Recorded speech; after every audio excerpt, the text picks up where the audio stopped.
Welcome to another day here on WFAN. Evan and Tiki back in the shop here in New York City. We got a lot to get to, including the Yankees potentially having to make a decision that no one ever thought they'd have to make. And oh, by the way, the Yankees, 24 hours removed from their most embarrassing loss ever, are now in first place by themselves for the first time since June 26th. We'll get to that a little bit later on. But we're about to find out about the New York Mets. Now, there are a lot of Met fans panicking over last night, and it sucked, and it was bad. And you give up 7 runs in the first 3 innings. Paul Blackburn didn't have it. It was a bad, ugly loss. But I'm willing to say, you know what? First game back from a West Coast trip. The A's have been playing good baseball, blah, blah, blah. It ain't the end of the world.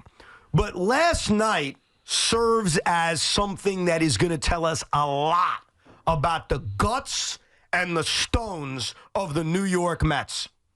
Because not only do they need to win from a standings perspective, last night, and I want to sum this up real quick for those that missed it, in the 5th inning with the Mets down 7-4 and 2 on and nobody out, so they are in the game. They are back in the game. Austin Adams, who the Mets released in spring training, they recycled him, they threw him in the trash, came in and got 3 big outs, including 2 strikeouts, one of which was to Francisco Alvarez. It was a very big moment in the game. And Austin Adams stood up, I'll give you a visual, Tiki, and started prancing his hands in the air, mocking what the Mets do with OMG. Oh, my God. That's what he did. Yeah. He did an OMG thing. He then tells Francisco Alvarez, get the bleep out of here, all right? I'm watching this live, and my reaction is, you know what? Good for him. He got 3 big outs. He can do whatever he wants. And I didn't think much of it for the rest of the game. The Mets ended up losing 9-4, whatever. But here's what made that moment a lightning rod and what made that moment to me something where we're going to learn so much about the Mets. After the game, Edwin Diaz, who did pitch last night in some mop-up duty, said, quote, he crossed a line. Edwin Diaz, a veteran on this team. Did he? I don't know if he did, Tiki, but here's what matters to me. The Mets think he did. Well, Edwin Diaz thinks he did. Don't you think he speaks for the team? He probably does speak for the team. I think, and he tried to explain or walk back some of his mocking last night. Austin Adams did. Yeah, because he's basically saying, you know, it was 2 outs. It was a tough situation, or 2 on with no outs, tough situation. I got out of it, so oh my God. Yeah. All right, using that as an excuse. He did tell Francisco Alvarez, get the bleep out of here, so I don't know what that has to do with being surprised. He said some other explicatives when he was back in the dugout, screaming specifically, it looked like, at the Mets dugout. Probably those that decided to get rid of him earlier in the year. But with that being said, isn't that what sport is? It is. Isn't that sport is mocking? So here's my opinion on this whole thing. I never had an issue with Austin Adams. I love when baseball players or athletes show that they're excited, but the Mets are clearly pissed. When Edwin Diaz comes out after a game and says that, that's the Mets telling you we're not happy about it. So here's my comment to the New York Mets and to Edwin Diaz. What are you going to do about it? Because you've got 2 things coming together at the same time. You've got the Mets in desperate need of a victory. They've lost 4 in a row. This is the longest losing streak they've had in a while. They're not only desperate for wins, but now you have a key player coming out and saying, yeah, that pissed us off. And one of the big knocks on this Met team that a lot of us have had is, when are they going to show stones? A guy gets hit, and Buck Showalter stares at them. A guy gets hit, they don't do anything about it. Now, this isn't a guy getting hit, but this is the Mets telling you, we're angry. So to me tonight, and really for the rest of this series, we're going to find out if this team has stones. Yeah. Go out and smack them and dance all over their grave. But the challenging thing for baseball players is that being upset about something, being motivated, being angry, or playing angry is easier said than done because it's such a finesse sport. It's not like the NFL, where as if you're angry, say Giants are mad at the Philadelphia Eagles, you can take some cheap shots. You can get some bad penalties and send a physical message. How do you do that in baseball? Because if it's like golf, I think. The more upset, pissed off, whatever word you want to use you are, the harder it is to focus. And so the only way to get revenge is to be great. Yeah. Well, the way to get revenge is to put 10 runs up on them. But tonight. how do you ensure a great result when it's a game of failure and the likelihood of you having success if you go in with a heightened emotional state is decreased? So it works against itself, I think, in some ways. And so I think Edwin Diaz, while trying to be the mouthpiece, the big boy for the Mets, and to tell the world, whoever would listen, in this case the A's, how upset you were that Adams crossed the line. You can't really do anything about it. You can do something about it. You can destroy them. You can score 9 runs tonight.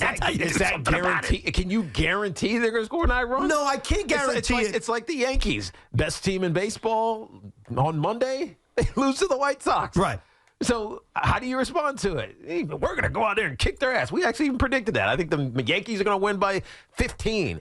We actually toned it back because we didn't think Nestor Cortez would have a great outing. Guess what? Nestor had a great outing. Got that one wrong. But they didn't score many runs. It was Juan Soto's show, and that's it. I know that you can't guarantee it. Even if you're upset about it. I'm not guaranteeing anything. What I'm telling you is one of the big questions that the Mets have had all year, from us as fans, besides the talent on the team, besides the fact, like, hey, do they have enough pitching, was, does this team have guts? 2 years ago, the Mets got punched in the mouth in a 3-game series by the Atlanta Braves, and they had every opportunity to respond because they weren't eliminated. They had a best-of-3 series against the San Diego Padres, and they failed. And then last year in 2023, they got punched in the mouth early, and they were never able to recover. And one of the big critiques and worries about this team, in fact, it's a worry I laid out to you a few months ago when J.D. Martinez revealed that one of the things that got this team going was, hey, the pressure's off. No one thinks we're any good. It's us against the world. And my response to that was, that's great, and I'm glad that that's gotten you going. But what happens when the pressure's on? Like, what happens when you turn the season around, which the Mets have done, and now the pressure's on? You can't play that card anymore, which the Mets can't play anymore because the expectations changed. Most sane Met fans now said, hey, they better make the playoffs. If they don't make the playoffs, this is going to be a disappointment. Well, now the Mets face pressure. So not only are they facing the pressure of needing to win games, which is obvious on a 4-game losing streak, they've told you essentially, yeah, we're pissed off about something the A's did last night. Whether they should be pissed off or not, to me, is irrelevant. It's that they are. So what are you going to do about it? Are you going to be the team that we hope you are, that we hope deep down you have the guts to do, which is respond? You're facing Joey Estes tonight. Score 7 runs against him. And you know what you can do when you score 7 runs against him? You can dance on their grave the way Austin Adams did last night. So maybe I'm being hyperbolic on a Wednesday night, but honestly, I look at this game tonight against Oakland because of the combination of the losing streak and the combination of the fact the Mets are angry, and I say this is their most important game they've played all year, and we're going to learn a lot about the guts of this Met team tonight. Somebody needs to be the hero for this team. Looks like Juan Soto was after getting trounced the other night that he was last night. So I also feel like, against the White Sox, obviously, I think you're better off sometimes not saying anything. Be upset. Be mad. But don't say it. Because now, if you come out and you're flat again against the A's, you lose again. Now you really look weak. Right. I agree. And so, by showing how emotionally upset he and the rest of the team is, I'm assuming Edwin Diaz has put so much pressure on the Mets to perform tonight. Like, they have to go out and do exactly what you're saying. And if they don't, they come off looking worse than they did yesterday or today in response. So sometimes you're better off just getting revenge instead of talking about it. So Edwin Diaz made a mistake by even admitting, hey. In baseball, yes.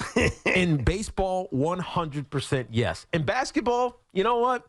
You piss me off, I'm gonna dunk in your grill. Right. Or commit a hard foul. Or commit a hard foul. Or undercut you. Or try to hurt you. Or whatever it is. Same thing in baseball.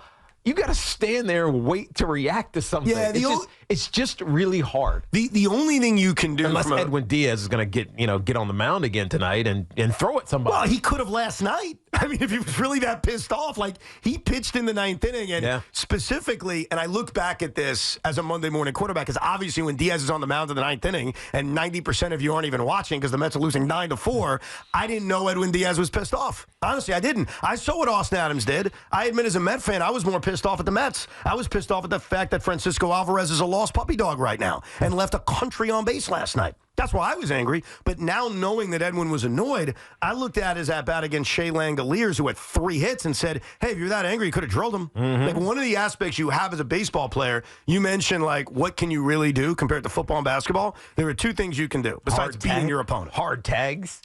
Not hard tags, but taking a guy out at second base was what I was going to say. Yeah, but you got to get on first base. I agree. Situation's got to be there. Or you can lay down a bunt down the first base line and run over the first baseman. That's true. That's option number 1. Yeah, you got to be able to bunt, though. I understand. Which 98% of baseball can't do. Exactly. And option number 2. Especially where we want it to. That's true. You got to lay it down that first base line. The only guy that could do that is really Jeff McNeil, and trust me, Jeff McNeil doesn't want to fight anybody, as we learned earlier this season. And the other option is to drill somebody. And the truth is, I know that would placate a lot of Met fans. Like, yeah, they showed fight. The truth is, what I want is I want an ass kicking. I want the Mets to beat up the Oakland A's because Joe Boyle last night came in with a 7 ERA, and the Mets couldn't hit him until the 5th inning. They're facing Joey Estes tonight. I want to see them bomb the A's. I want to see them respond by performing at a high level, not only because they're pissed off at Austin Adams, but because they need the victory badly. But those are the ways you can respond when you are angry, and that's drilling somebody and taking someone out hard at second base. Yeah, the challenge is you actually got to be consistently good. I'm not going to say good because this team is pretty good in moments, but you got to be consistently good to take advantage of those opportunities in those situations like the Mets have tonight against the Oakland A's, and I don't know if they're going to be able to do it, especially if they're emotionally heightened, especially if Edwin Diaz is gassing him up, right? Is he Lindor? Is he trying to be the leader? Is he trying to call a team meeting? Is he trying to ignite the magic that happened at the beginning of the summer? Maybe. I just don't trust that it's going to work. Well, I don't trust it's going to work because this team, that's the level of trust we don't have with them. Of course not. As well as they've played over the last few months, the track record of this team has been to come up small when the pressure's on the line. And it does go back to 2022. And that's why, and maybe it's because as a diehard Met fan, 4 straight losses is starting to make me really worried. The Atlanta Braves have woken up, and now it's a 2-game deficit. And maybe it's taking the importance of this game, which is already obvious that they need to win games. If they're not careful, they'll fall out of it. Like, that's the one thing, and I made that warning the other day about the Mets. Yep. The Yankees, to me, and the Orioles are going to be there very close together come late September. I don't know if that's the case with the Mets. And that's where a losing streak could kind of dip you in a spot in which you fall out of it. Yeah, especially with how many of the Padres won in a row? 5 or it's ridiculous. 7 or something the Padres like that. and Diamondbacks never lose. They can't lose. I know. They've won, 80% of their games this month. And honestly, they've buried themselves from San Diego and Arizona. They're already 5 games back. Yeah. They're 2 games behind Atlanta. It's crazy now. They have to seek Atlanta. So it's a combination of they're desperate for a win, and they just showed you they're pissed off. And I want to see the Mets do something about it. Do you believe that they're going to respond the way that you're saying they need to? And that's the challenge. I think Met fans aren't sitting there saying, no, I think Met fans are sitting there saying, Evan is absolutely right. 80% of them don't believe that it's going to actually happen. Oh, I would definitely agree that right now, and I put a poll out right before we signed on the air. It was a very simple poll. It was a very basic poll. And that was, do you think the Mets are going to make the playoffs? Right now. They're 2 games behind Atlanta. They're still right there. They've shown a lot of fight this season. Do you think they're going to make the playoffs? And the overwhelming answer is no. And I think that's the same answer to, hey, I'm building up this game tonight specifically for the combination of reasons I gave as the most important game they've played all season long, and I truly believe that. The question is, okay, now, do you think they're going to win? And I think most Met fans would probably say, nah, not really. And a part of that is the lack of trust. And a part of that is the fact that when the Mets were angry over the last 2 years about getting hit by pitches constantly, they never did anything about it.